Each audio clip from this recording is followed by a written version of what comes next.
O campo chega primeiro, eu chego depois, no atraso eu me torno.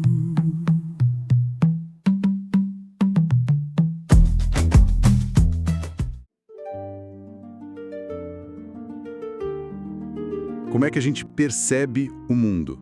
Sabe, se a gente parar para pensar nisso. A resposta mais óbvia é com os 5 sentidos. Vemos as coisas, ouvimos os sons, o básico. Mas e se essa percepção toda fosse, na verdade, uma espécie de eco? O material que a gente vai analisar hoje é um ensaio assim fascinante. Ele mistura física quântica, neurociência e uma dose de poesia, né? Para defender uma ideia que parece totalmente contra o senso comum, a de que o universo acontece primeiro e a nossa consciência chega sempre atrasada. Então, o nosso mergulho hoje é para entender o conceito central disso, o delay. Esse atraso de milissegundos entre um evento acontecer e a gente perceber ele. E mais importante, tentar sacar por que, segundo o autor, esse atraso não é uma falha de fábrica.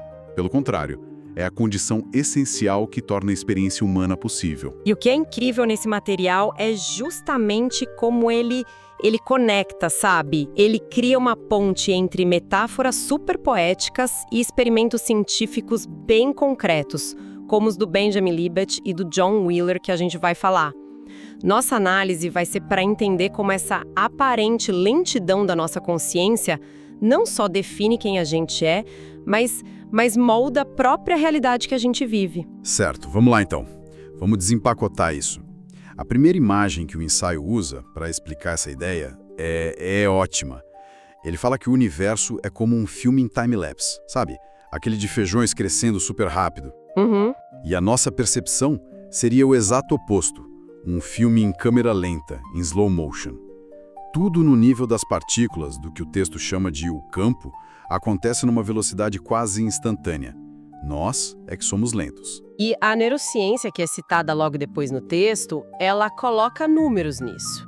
Existe um intervalo que vai de 80 a 500 milissegundos. Meio segundo. Meio segundo.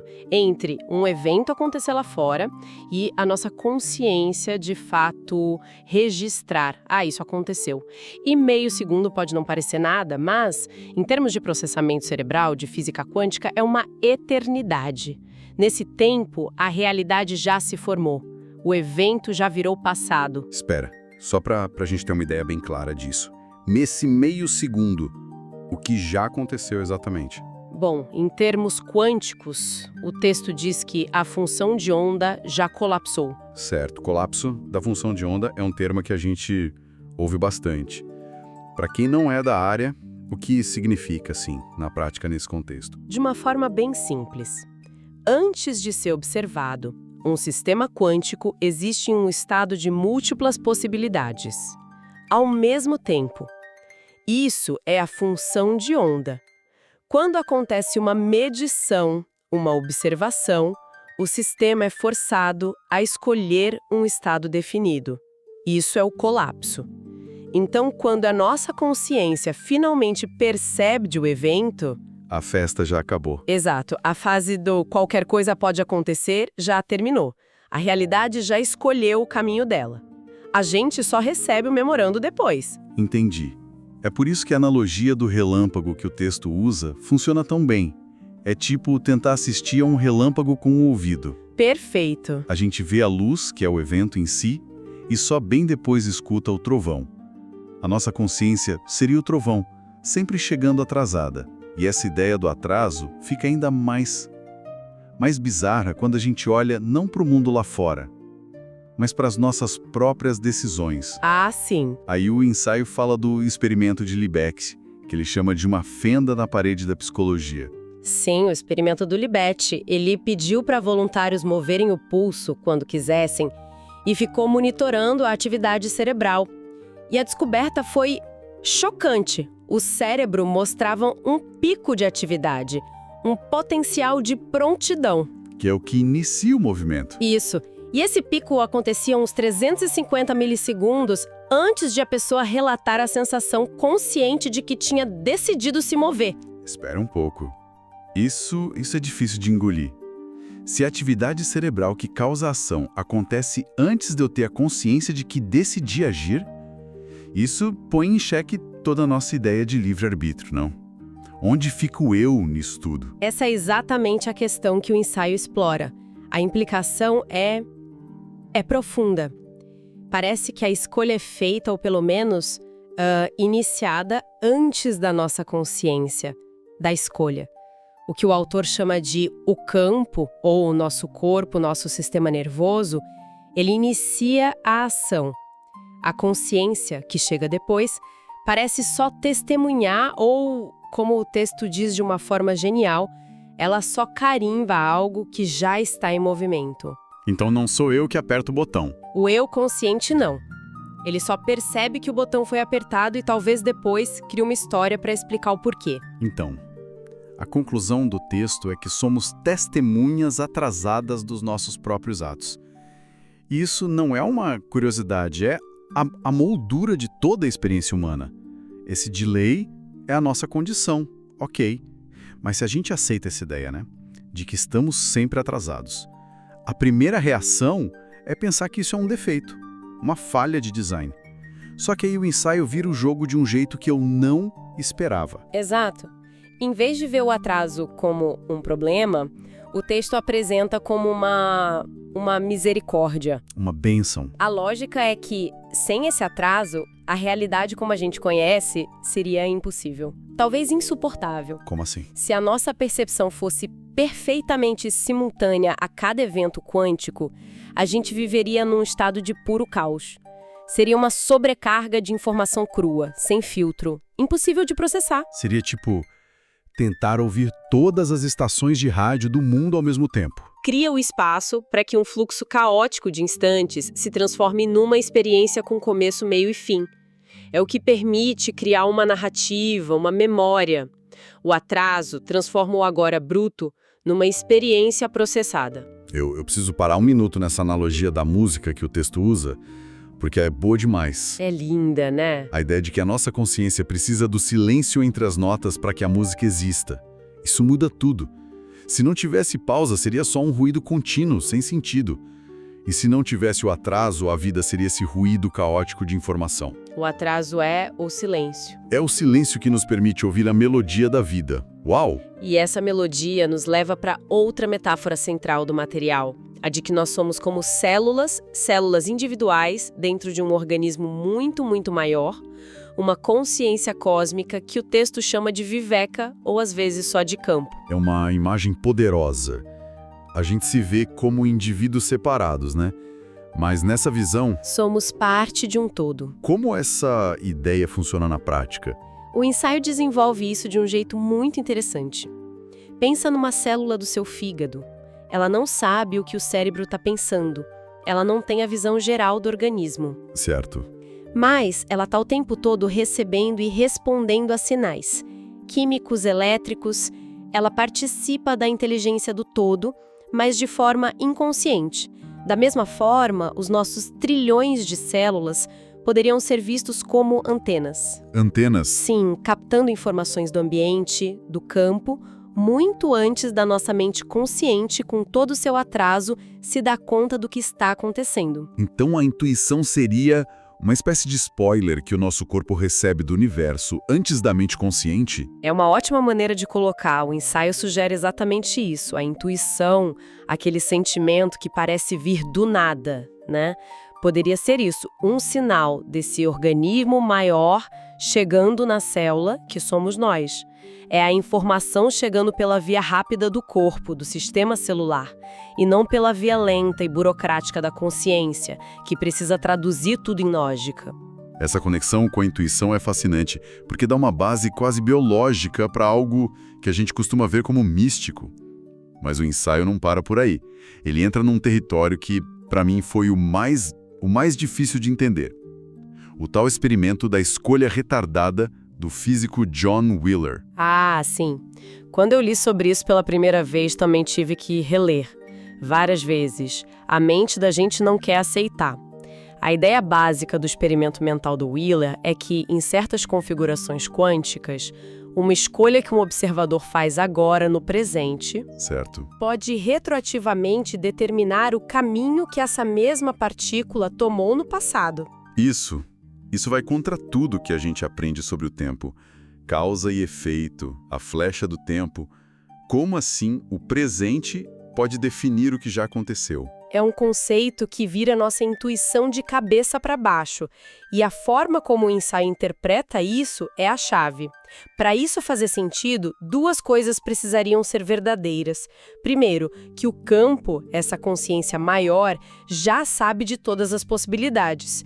E segundo, e isso é o mais radical, que o passado não é algo fixo gravado em pedra, mas sim algo renderizado sob demanda, no momento em que a consciência o observa. O texto usa uma analogia de videogame que me ajudou a visualizar. Ele diz que é como se o universo fosse um jogo de mundo aberto, né? O console não carrega um mapa inteiro de uma vez. E isso consumiria muita memória. Ele só renderiza o cenário, a fase do jogo, no exato momento em que o jogador olha para lá. O passado seria assim. Exatamente. E o mais radical nessa analogia é que ela sugere que não existe uma história objetiva, única, guardada em algum lugar. A história é criada, ou pelo menos consolidada, no ato de observá-la. O passado não é um filme que a gente rebobina e assiste igual todas as vezes. É mais um campo de potencialidades que se solidifica quando a gente olha para trás. Ok, depois dessa viagem quântica, como a gente traz isso de volta para o dia a dia?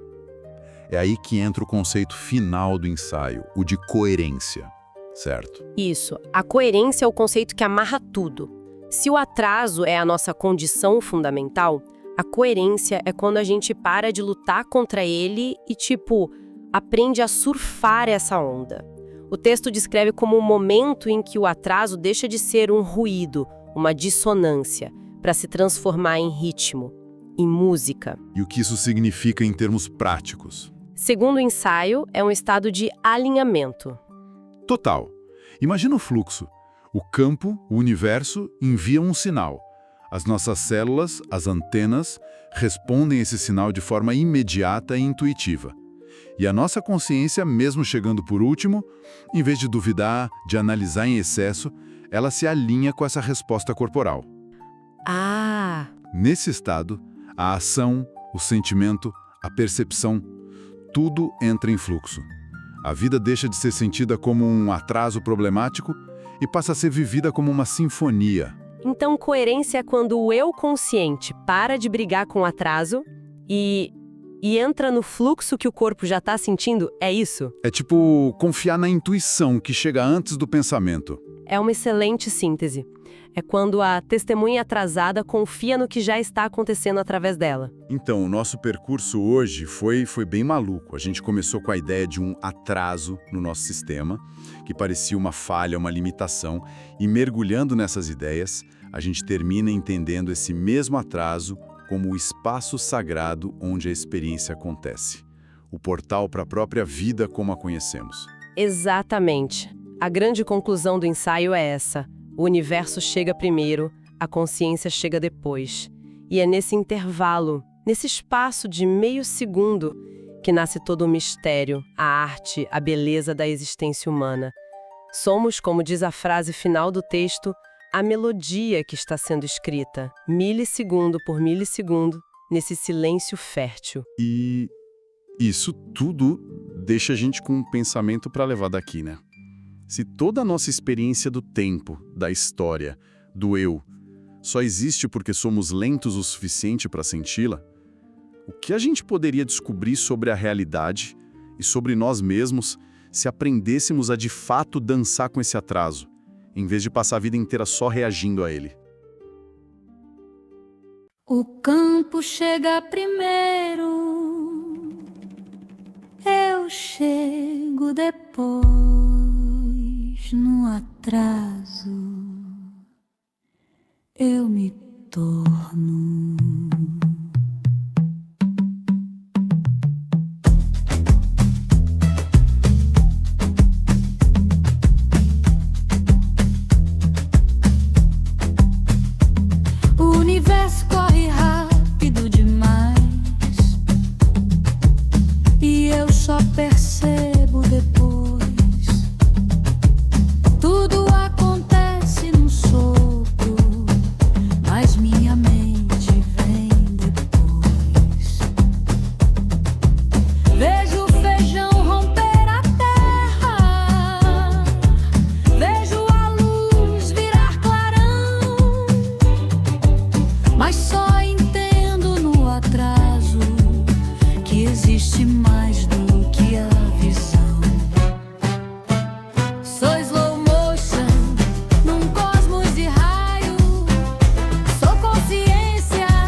nasce o instante que sou eu.